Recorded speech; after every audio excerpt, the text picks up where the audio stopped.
Birthday get up, birthday set up সবই হলো, কিন্তু আর কি বলবো, দেখো শুরুতেই হাই তুলে পিপির কোলে সে একেকার অবস্থা, কারণ এখন তার ঘুমের সময়। হ্যাঁ, চোখ রোগড়ে রোগড়ে আমরা তো তাড়াহুড়ো করছি কিভাবে কি কেকটা কাটানো যায়, কিভাবে কি করা যায়। আফটার অল ফার্স্ট বার্থডে বলে কথা। যাই হোক, তার দাদু পিপি দুজনে মিলে রেডি করে নিল যাতে তাকে তাড়াতাড়ি কেকটা কাটিয়ে অ্যাটলিস্ট সেলিব্রেশনটুকু করা যায়। যেভাবে হোক আমরা হাসবো না, ওকে রেডি করব না, ওকে সেট আপ করবো, সেটাই বুঝতে পারছি না। কিন্তু প্রথম বার্থডে একটু কেক মুখে না দিলে হয়?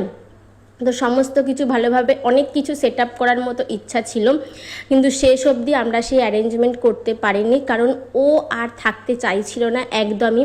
বিশেষ করে ড্রেসটা পরানোর পরে দেখেছো কি হারে কান্না শুরু করেছে। আমাদের মায়াও লাগছে ওকে এরকম করতে, আবার কেক না কাটালেও নয়। তো তাড়াহুড়ো করে কেকটা কোনোভাবে ওকে সেট আপ করে কাটানোর জন্য প্রস্তুতি করা হচ্ছে। আমি তো তাড়াহুড়োতে মোমবাতি জ্বালতেই ভুলে যাচ্ছিলাম।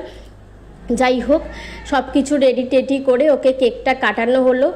কেক দেখো তারপরে কিন্তু মজা আর করতে পারিনি, তারপরে কিন্তু ঘুমিয়ে পড়েছিল। যাই হোক, খুব কান্নাকাটি করে কেকটা কাটলো, আমারই বলতে বলতে হাসি পেয়ে যাচ্ছে। হ্যাঁ, আমরা সবাই মিলে, ওর বাবা তো এইদিকে সরে গেছে মেয়ে কান্নাকাটি করছে বলে।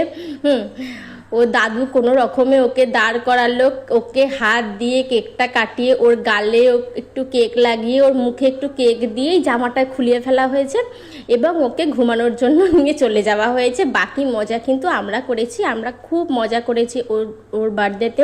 তোমরা সবাই আশীর্বাদ করো যেন প্রত্যেক বছর আমরা এইভাবে ওকে নিয়ে এনজয় করতে পারি, এবং তোমরাও আমার সঙ্গে থেকো ওর প্রতিটা বার্থডেতে, ওর প্রতিটা দিনে, প্রতিটা সময়ে।